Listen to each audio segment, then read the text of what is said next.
Ayol kishi o'zi bilmagan holda jannatda bo'lib ketar ekan. Erini, bolalarini kirini yuvgan xotin gunohini yuvgan bilan barobar bo'lar ekan. Bir kecha bola emizganiga bir kunlik toat ibodatni savobi yozilar ekan. Kasal bolasini uxlamasdan qarab chiqqan ayolga bir yillik toat ibodat savobi yozilar ekan ro'zasi bilan. Uyini shipirganda bismillahirrohmanirrohim la ilaha illalloh deb shipirgan ayol xuddi xonai Ka'bani shipirganni savobini olar ekan. Dasturxon yozganda, ovqat qilganda bismillahirrohmanirrohim desa uyga fayz, baraka kelar ekan. Qashshoqlik yo'lamas ekan inshaalloh. Eri ko'chadan ezilib xafa bo'lib kelganda, erini xafachiligini yozib yuborgan, xursand qilgan, og'ziga yoqadigan osh-ovqat tutgan, kayfiyatini ko'targan ayolni joyi jannat degan ekanlar payg'ambarimiz sallallohu alayhi vasallam. Xalqimizda zo'r gap bor.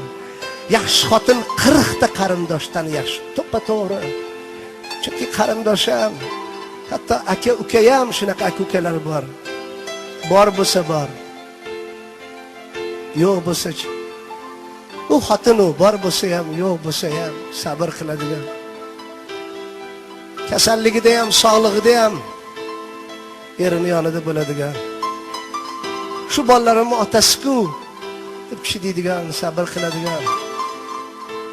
Yotqizib olib tepsa ham ertalabgacha duo qilib chiqadiganlari bor. Alloh shuni do'zax qilib qo'ymagin. Siz kulasiz. Erkak ayoliga, ayol erkagiga kulib qarasa 10 ta savob ekan. Yuzidan o'psa 20 ta savob ekan. Quchoqlasa 30 ta savob ekan. 300 ta savob ekan.